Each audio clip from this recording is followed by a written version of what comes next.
Today we have the privilege of coming to your home to talk about money. And we say money encompasses everything. We've had many different topics on the show. We've had topics about community, topics about support, talks about legacy, and talks about investment. But tonight, our topic is very specific. Why financial literacy matters. We know that financial literacy for many, especially women, is like a foreign concept. It's a foreign concept because for so many of them, they're not familiar with that concept. And in order for you to learn it, though, it's important to learn it because in order for you to learn it, you have to invest time and resources. And I know this show is a great way to spend time to learn about it. And we tell folks all the time that in order for you to maximize your potential and become more of what you want, you have to do the investment that you need to do. And so tonight we have a great show, and the show is about financial literacy, why financial literacy matters. This information is priceless and it's worthwhile. And I hope that you take the time to listen, tag, share, let your friends know that we are here for them and this information that they need to hear about. Because at the end of the day, if you don't speak the language, you're not going to be able to comprehend what's happening around you. And so before I get started with a line of questions, I'm going to give my guests, my friends who are on tonight, an opportunity to introduce themselves. And then we're going to dive into a very important information, an important topic tonight, why financial literacy matters. So why don't we start with the gentleman, Curtis? You've been on the show before. Now I'd like to give you an opportunity to say hello, introduce yourself, and then Lisa, you can go next. Good evening, everyone. Thank you, Gabrielle. My name is Curtis Chambers. I'm a financial coach and have my own consultancy. And I just feel that, this is a great topic, especially as we're zeroing in on a subset. Financial literacy is great for everyone, but we definitely need to get into this as to why it pertains to women, namely women of color. So I'm glad to be here. Exactly. Thank you, Curtis. Thank you for coming in, Lisa. Hi, I'm Lisa Worthy. I'm in marketing, primarily business marketing. So anything from social media to the e-commerce space. So if you have a store like Shopify or any other website like Wix where you're selling something, I do marketing for those companies. One other thing that is really important to me in terms of financial literacy is being independent at a young age, especially with everything that's happening. If you don't learn, then you'll be in a position where you won't have as much as you need. Now, in terms of saving, that's most important to me is learning as much as I can about investing, how to budget your money. Those are the two main things for me that are most important. Yeah. Thank you so much, Lisa. I'm having this conversation because this weekend I was with a bunch of, with a group of beautiful ladies and, during our interaction, different interactions that we had throughout the weekend, we had conversations about how important it is. And I'm glad you mentioned it, Curtis, that women in particular, we need to learn about money because from the time we wake up to the time we go to bed, we are spending money, we are using money, we are dealing with money. So it's very important to know how money works and how money can work for you. And that knowledge, it's impossible. It's really difficult to make wise financial decisions and plans if you don't know how it works, if you don't have enough knowledge. So financial literacy is definitely important. So why don't I start with the first question? I like we mentioned earlier, financial literacy, money encompasses everything. Why is it important to try to become financially literate? Curtis, can you please explain that to our audience? Great question. We are interfacing and engaging in a world every single day that, especially in a capitalistic society that's trying to get your dollars. They're vying for your dollars with every advertisement. Lisa mentioned social media. They already have all the algorithms that are geared towards getting your time, attention, and your dollars. It seems like if you even blink and think of something, it's going to show up on your phone and show up all over all your social media outlets or what have you. And, the thing about it, and I'll go into it a little bit more in a minute, if compared to a white male, Black woman makes on average, I would say anywhere between 58 and 65 cents.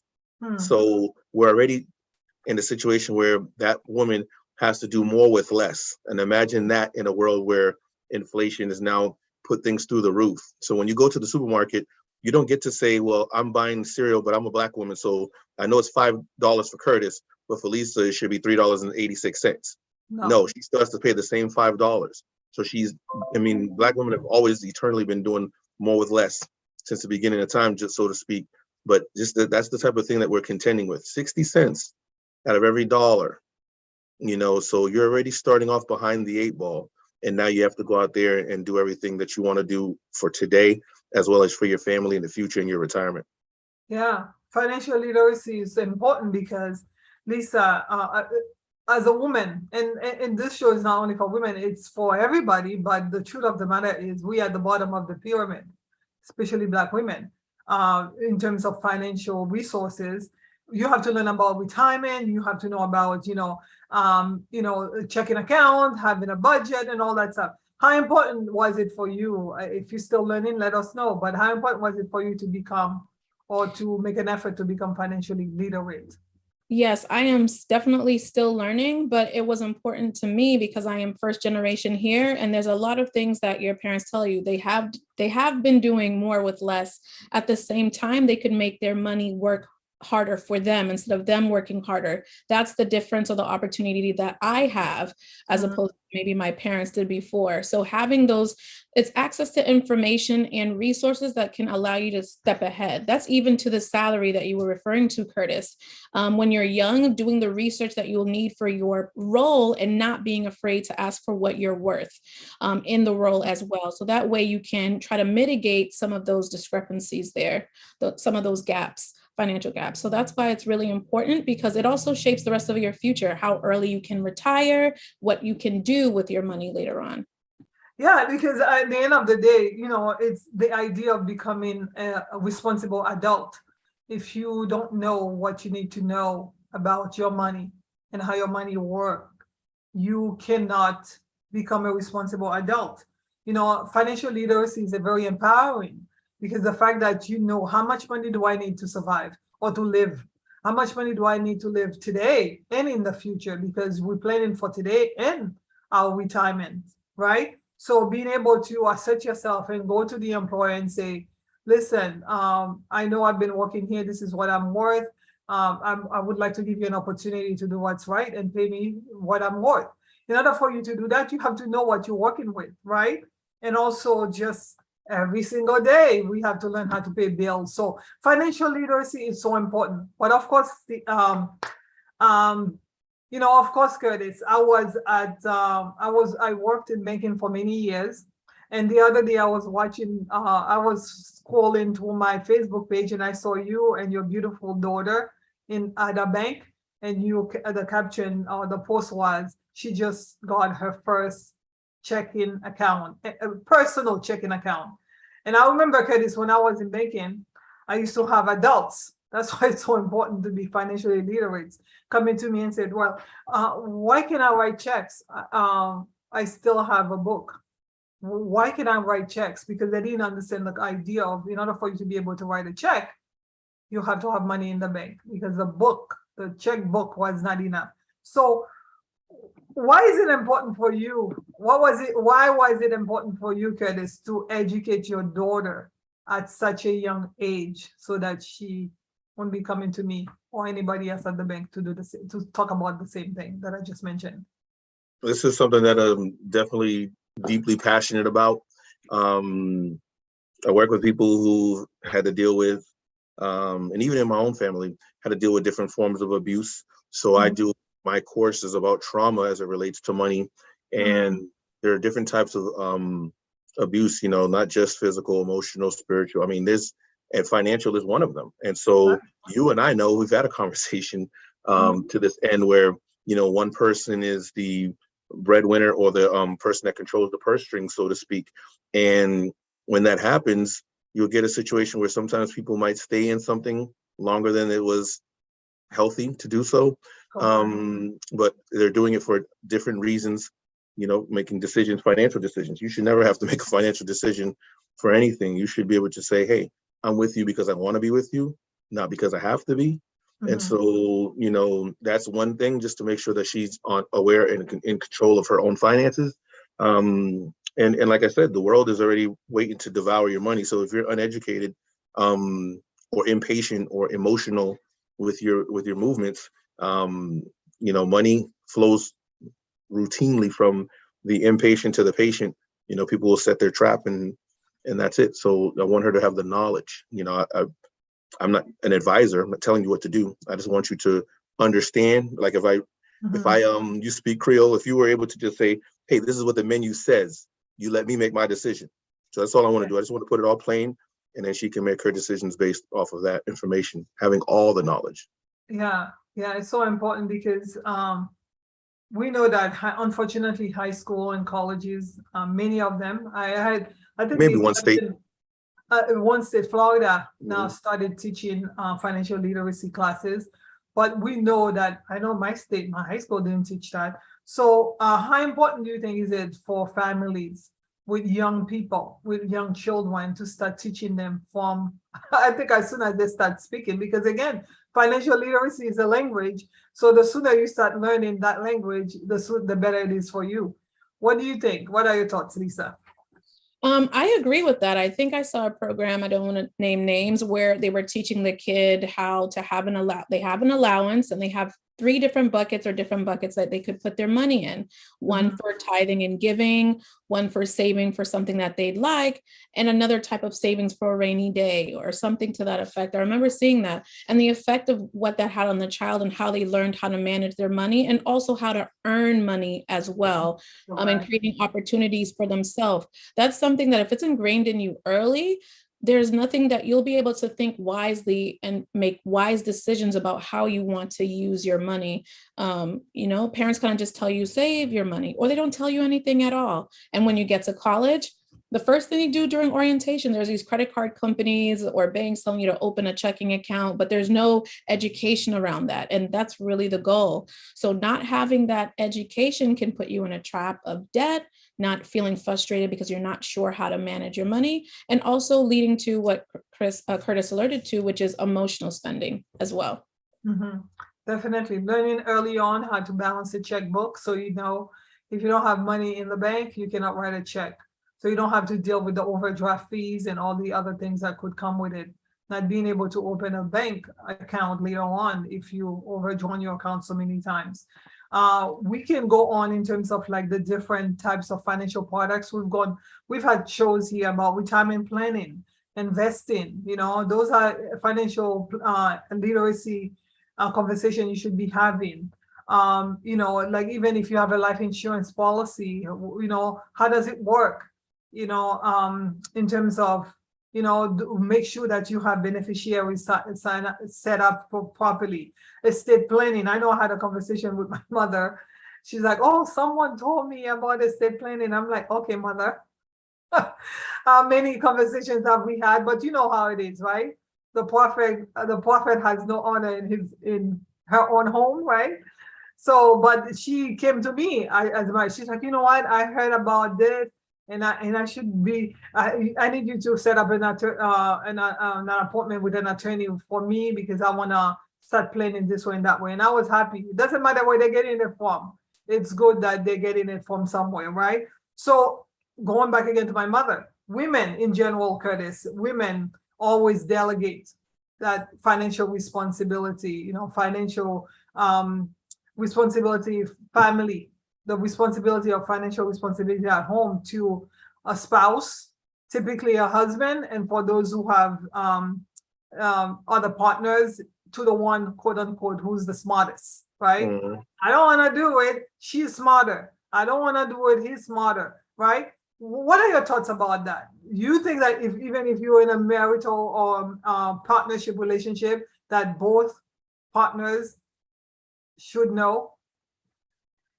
Absolutely. I went to a symposium, and it was husband and wife. I think it was Robert and Kim Kiyosaki are their names. And when Kim came out, she talked about the importance of both people having financial literacy, both people having their own way to make money. And she said, I'm with him because I want to be with him, not because I have to be with him. And there's a huge difference. And so, you know, some people just want to push that off on someone else. I've had a lot of people ask, how come I didn't like get certification, become a financial advisor? And that's never been a goal or aim of mine, because that's akin to someone just dropping off their vehicle, you know, to the mechanic and saying, hey, fix it. And you know, they didn't even know what they did wrong to cause this situation. But, you know, I give you that car and then you're going to be in the same rut again, as opposed to, you know, helping someone become financially literate. Now you can change family trees. You can give them knowledge that they can bestow and impart on a partner, on a family, and on their, you know, progeny. So you want it to be something that the gift that keeps on giving. So I just think it's important, because you never know in this world. You know, we just saw these last 2 years, things can happen in a blink of an eye. There's some new diseases, new this and that. And if someone's out of here and you don't even know how to interface with the bank or a bank account code or anything along those lines, and then you're left yourself vulnerable to predators to go ahead and take advantage of. Correct. Because the fact of the matter is, Lisa, studies have shown that many, you know, for heterosexual couples, the men would die before the woman. So women are outliving their husbands, and also women get divorced, right? You get divorced, and many are unmarried, stayed unmarried. So why is it important that, especially for women, to become financially literate? And if you are not in a heterosexual relationship, that, you know, both partners, like everybody gets involved in learning about how money works and how money can work for the family and for present and future. I think it's very important for a variety of reasons. So like Curtis mentioned, we just went through a pandemic, and a lot of people went through a shock of a variety of things. Either there is no life insurance plan, so now that one person that may not have been working is maybe now homeless or cannot afford their mortgage. Or two, let's just say the person was managing all the finances. Now it's like, oh, where's the bills, or what bills do we have? What accounts do we have? What are the logins? So there is no type of structure there. A caveat to that, if you're already too far along in the game, is maybe if you know your partner's not as educated on something, or may not have the aptitude or the time, even though you find it to be important, you can create a cheat sheet for them to find something, put it in a safe, create something where it can be easier for them to figure out how to manage it, leave those notes behind. But another thing is, maybe you separate. Now, what do you do? At that point, you don't want to be reliant on someone and their income, or staying with someone in a relationship just for money purposes. It leads to unhappiness, and unhappiness can also make you lead to poor health, which is why financial literacy matters. And also, educating yourself can allow you to have the freedom to live as you want, not as you need to, with this for survival. You know, being in a survival mode all the time is also not healthy. Information, you know, knowledge is power. And I think, going back to something you said earlier, Curtis, you will be vulnerable to predators if you don't know. Let's say you had a spouse who was responsible. As a matter of fact, one of the ladies that I was speaking to, she mentioned that her spouse is very responsible, has done everything to plan just in case he's not here, you know, premature death or something like that. But at the end of the day, even with all that planning, if your the spouse who survived you does not know, guess what? She's gonna find a quote unquote advisor or a family friend or someone who's also then now is a BFF who wants to be in control of everything, and that person will position themselves to take advantage of someone who doesn't know. Because if you don't know, you're not empowered. If you're not empowered, you will be taken advantage of. So it's very important that we all get the knowledge. And if you have a spouse who is not responsible, guess what? They'll leave you in total destitution. And we don't want that. We've seen it. Going back again to something that you said, Lisa, I've seen people losing their homes, the kids having to change school system, you know, families, you know, who were like middle class and now they're like living paycheck. Let's say you are a stay-at-home mom, and now you have to find a job who's going to take care of the kids. So it's so important that you know what's going on in the family, that you are part of it. Now, we tell couples all the time to have date nights. Why not have a financial planning, budgeting, and financial literacy night? What do you think about that? Curtis, do you have such nights for your family? I mean, people were doing at least a version of that when they were playing Monopoly. It's one of the first ways that you interfaced with money and making decisions. Do I have enough money to buy Park Place or whatever the case may be? Sometimes you overshoot yourself and have all these assets, but no liquid cash. So that was one of the first ones. So I would say yes, indirectly. But no, that's a great idea in terms of specifically talking about budgeting and how you're going to go about it, because some people, have separate accounts. Some people have joint accounts. Some people will have a joint account, but still have their own separate money. So those are discussions that you want to have, because you don't want someone too many times I've seen people have like, oh, so-and-so wiped out the bank account, took the money and left you high and dry. So, something to be discussed when you're talking about really taking it seriously to the next level with someone. You have to have these real discussions. And if you are someone, there are some partners spouses who are very controlling, and some of it is like vindictive or really mean, but some of it is just like, I want to control because I'm good at it and I want to do it. I want to do what's best for my family. So I don't want any mistakes. So that let me control everything. And that's fine. But, again, if the other spouse doesn't know what's going on, when it's time for retirement, you were very controlling, but maybe you were not as astute and smart about money as you thought you were. And then all of a sudden, now it's time for retirement. You didn't get a divorce, you didn't die, but now it's for retirement and they have nothing. There's no money. Something that you mentioned, Curtis, to me months ago that I've been encouraging everybody to do. Credit is so important, right? It's part of your financial literacy concept to understand credit. If you have a spouse and she or he doesn't have credit, how can you help them establish credit? Because I think that's very important, that concept of cosigner and having someone and I did a card. Can you talk about that? You can have someone join on as an authorized user. That's not the same thing as co-signing. An authorized user says, hey, I have a card that's $5,000 limit. I've had it for 4 or 5 years. So that means I've been making on-time payments, 60, 70 on-time payments, which is great.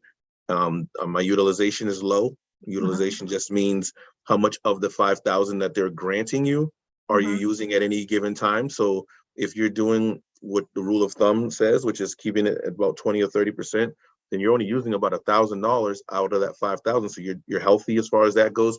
And you add that spouse or your child to that card, then now they're getting all of the history as well. So they're going to have it's on their profile. They may or may not have the actual physical card.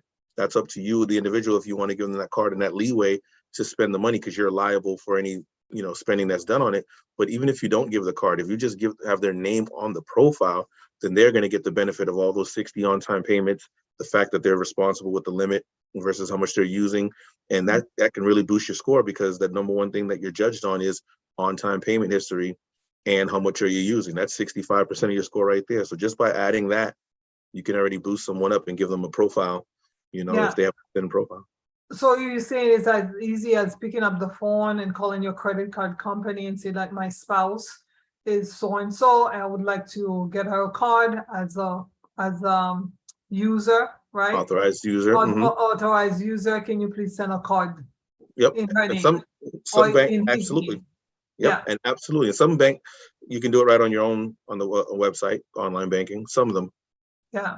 So there's no reason for you to be giving your spouse your card. You can actually get them their own card. And even if if they're like the type of people who like to shop and you're afraid of the spending that's gonna be happening, you could hold on to that card and say you can only get that card when you're going away or you have an emergency or something like that, right? Yeah, I mean, even if that's a concern, if that person is not to that point, like if they're emotionally spending or buying, then maybe I don't give you the card. Maybe I just have you on there so that you can get your scores raised, and now you can go get your own card. Because now when your score is, 680 or what have you, or 700, now you can qualify to get your own. Do with what you will, because that's your card. I don't want to have to be the boss over you or give you an allowance or any covenants or anything like that. I just want to help you get your scores higher, and now you can get your own primary account in your name, and you handle it the way you see fit. Yeah, yeah. That's an important thing for many married couples. They should know about that, because many times the person who has the credit is holding on to all the power, and we don't want that. So do you have any stories, Lisa? Because I think it's very important to share stories with people, stories about money, how how you decided to learn about investing, or a personal experience. Let me share, actually. I tell folks the other day when I was with the ladies, because last weekend I was in New York with a bunch of women, and there were men there too, but mostly we're gathering for the ladies. And someone asked me, how did you get involved? And when did you get started in finance or financial planning and just all money, talking about money? And I said to them, like, when I was in high school, I would go to the library, and I'm the type of person, and when I'm there, I want to be busy, and I'll look, pick up magazines. And the reason I'm sharing this story is because, again, at the very beginning of the show, I said it's a foreign concept. It's a foreign language. You have to keep learning it. And I remember picking up my first magazine, not understanding anything. A, because the language was new to me, and B, because the language of finance was new to me. So here I am learning the English and the financial language, very different. So I was learning, I kept reading, I decided that, even though it was hard, I was gonna continue to read those magazines until it made sense to me. And when I went to my first job as a banker, they had a professional job, they had classes available, and I would be one of those employees who would take all of them. And again, going to college to learn more about finance. So it was very important to me, because from the time I was a child, I knew that being financially empowered, understanding how money works, and being financially literate was going to be very helpful for me. Not only for me, but being able to pay it forward and help other people. What is your story, Lisa? I think I remembered one that came to my mind, so I'll talk about that, is being in college, getting your first credit card, and maxing that out. So yeah, I was really big I went to private school, so we didn't get to wear like our own clothes. So that was like an opportunity to, okay, I'm going to school now, get new clothes, things like that. And I maxed out the card, but it wasn't free. At first I was paying it, and then that happened. But I learned something from that mistake, is your credit score is now being created. So now I had to build that back up. So what I did was, I didn't go out to eat. I didn't go anywhere. I spent money on just what I needed, which was food for the day. And that was it, or transportation to work, wherever I was going. And I made sure to pay that off. From that point on, I actually spent a long period of time where I didn't even want a credit card. I said, you know what? I don't feel smart enough to be able to use a credit card. I'm not going to use it yet. So I just used my debit card, what I had, until I realized if you want to buy a house, if you want to do certain things, you can't do it without the credit card. So that is what I did. Now that I knew, I educated myself on how do you create a budget, how to try to pay your credit cards on time, things of that nature. And that's when I started, my credit score is going up. It went from this to this. And I started to enjoy that accomplishment. And then from there, it just kind of trickled into other things. How can I expand my income and be able to do more investing? Wow. So you do have to think about what you want out of this, out of your life, and then do the work in order for you to become empowered, right, Curtis?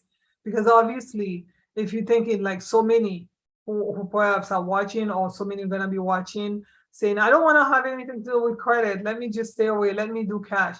And then that's going to hinder you from being able to do more and to become a homeowner, to, because credit, you need that. So it's part of your financial literacy training that you need to do. What do you say, Curtis? Yeah, I mean, you can't force anyone to get involved. If they want to put their head in the sand, they can definitely do that. It's going to cost you in the long run, in terms of missed opportunities, like you said. Um, I mean, you can make your money go further. Once I understood how credit works, I was able to, and I talked about this in the class, fly for $5.60 each way.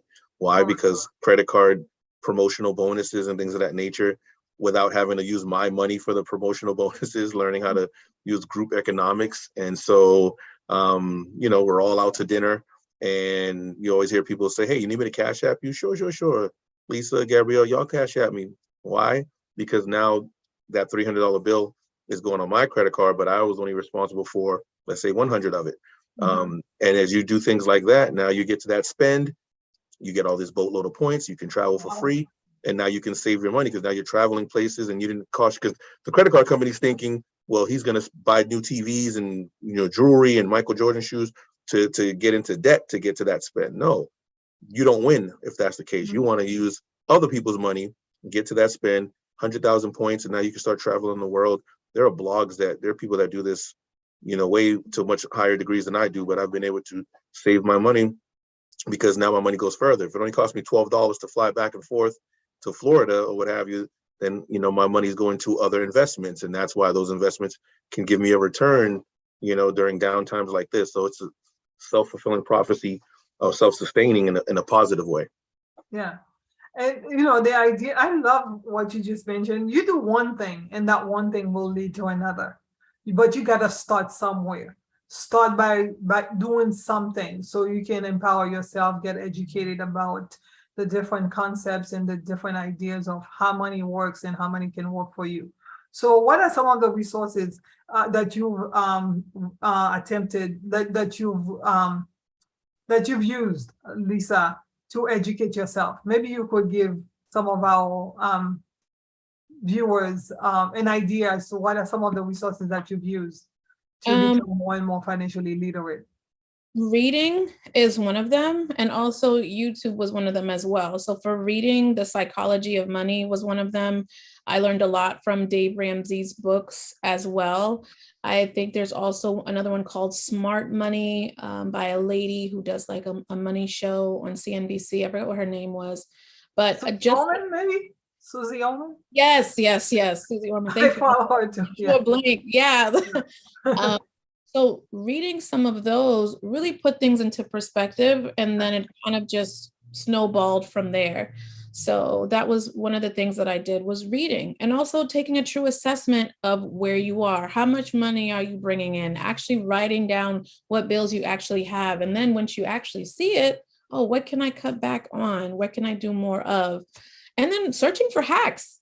In the world of TikTok and YouTube, search for hacks for things that you normally buy. One thing I could say that I'll leave with a tip is grocery shopping. I used to spend a lot of money on groceries, and sometimes some of it would go bad.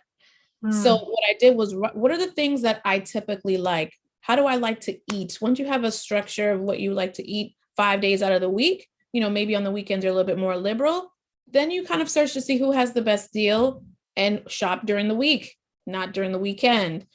See what's on sale and buy certain things in bulk if they're dry foods, things like that. And you can save so much by doing something as small as evaluating how you want to eat, what brands you like to eat from, and then gauging based on there how to budget your money accordingly. So doing one thing, and that one thing will help you lead to, because you save money, then you can take that money and put it in your savings accounts for emergency funds. And then once you have that, then you can start thinking about investing, retirement planning, all that stuff. So what are some of the resources that are available to help individuals, Curtis, especially women, to become more and more financially literate? Absolutely. There's always books, for those who, have the Kindle or those type of things. You can do it on those tablets. So you can buy the actual book like I like to do, so I can highlight and feel the books, another book. You can get you can do things like Clever Girl Finance. That's a blog on YouTube. I love it because it's a sister, so definitely I even get stuff out of it. I tap into my female energy. So Clever Girl Finances is awesome because it's a young Black woman that really speaks to things that people go through that are from that demographic. So I would say that. And then apps like Buy Nothing. If you get an app, BUY, Buy Nothing, then it's a great place for commerce with, doesn't cost anything. You can go on there and say, I'm looking for this, or someone will go on there and say, I have this to give. And these are, high quality things. That way you don't have to worry about, maybe it's just a bookshelf or something like that, ways to save money, and still have good quality. That way that extra money can go into a savings account. So just a few of the resources. There are always like some free, inexpensive seminars that are available. I know some churches will offer that to their members, and even some employers will offer free seminars. The key is for you to become proactive. Learning takes time and resources. Yes, it might be free of charge to you, but it costs somebody some money. So take advantage of it, because you cannot learn a new language by just sitting at home, flipping through the TV maybe, and do nothing, or not interacting with other people and not picking up books. You guys didn't mention it, but this show here, Let's Talk Money with Friends, is a great way to become more and more financially literate, because we discuss different topics. We've had topics, like I said, about life insurance. This topic here tonight is a way for you to learn more and to see the importance of financial literacy. And Curtis, you didn't mention the fact that you do a training on Thursdays. That training is very important. Talk about that. Absolutely. It's a cohort style learning for folks who are either in early investors or entrepreneurs. I sat with someone today, and it's just amazing how when you sit with someone, you find out how much talent people have. And I'm just listening to her speak, and she would just rail off, this skill, that attribute. And I'm like, Gina, that's you're sitting on $1 million. So in that class, that's what we're doing, is promoting everyone's opportunity to share what they have skill in and what they can do. And it's backed and girded by financial literacy. So it's an opportunity for people to branch out and start their entrepreneurial endeavors. Yeah. In high school, I went to the library and get free magazines. The library is still available. If you are in the United States, every town, every city has a library. Go in with your library card and sit there for a minute to read, maybe for an hour. We're not saying like you spend all day, right? An hour, 30 minutes, all that is gonna help empower you. Again, earlier I said, if you are a couple, if you have a family with children, listen, take the time, make a date night to talk about money. Because if you're gonna be spending money from the time you wake up to the time you go to bed, and that every aspect of your life involves spending money, saving money, making money, dealing with money, you gotta know how it works. You gotta know how the financial literacy is not an option. It's a must. We said it earlier today that it's a foreign language to many, but it doesn't have to be. You have to put the effort. Why? Because it's worthwhile. It will save you a lot of headaches if you just do what you're supposed to do. I always say the time is now. Don't say next year I'll start. Don't say, maybe when I'm 21. No, the time is now. You need to start picking up books, picking up magazines, start having conversations, having constructive conversations with your friends about what do you do? How do you have a checking account? If you are a youngster, how are you managing that?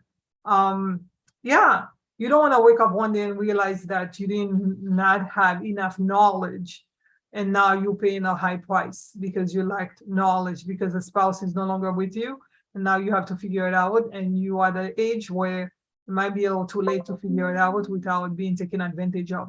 So others taking advantage of you. So it's very important that this topic here, we said why financial literacy matters. Financial literacy matters because financial literacy can save your life. Knowing how money works and how money can work for you can really make a difference in the quality of life that you live, not only now, but also in the future. Any last word? I just want to leave everyone to encourage them to do something today. Get up and do something today, because you need to have a conversation with your spouse, have a conversation with yourself. Start making plans today. Any last word? Don't feel like you're behind the 8 ball once you start learning. Don't feel like, oh my goodness, it's too late, or I didn't start early enough. It's never too late. So just taking one step at a time, you'll get to where you need to be. Yes, carpe diem. The day is now. Seize the day today. Curtis? Choose one thing. If it's a book, just get 10 pages in there. That way it doesn't seem too inundating. Just 10 pages, or watch one video, subscribe, because they'll always send you, videos whenever they're doing something. I do one with My 2 Cents. They're great. They're like 5 or 6 minutes. Husband and wife team. There's many of those. We talked about couples throughout this whole segment. So there are some people of color that do this as well. So find something that way you can always be putting positivity in your mind while you're driving, or even at the gym. Yeah. Knowledge is power. Empower yourself so that you can live the life that you want. And I want to encourage you to share, tag, and make a comment. Let's Talk Money with Friends is for you, but it's also for your friends. Let them know that we are here every Wednesday to share pertinent information, relevant information, and timely information with our community. So please tag, share, make a comment, and let people know that we are here, because knowledge is power, and we are sharing knowledge here on the show. Thank you so much for your time. Have a blessed night, and we'll see you next week on Let's Talk Money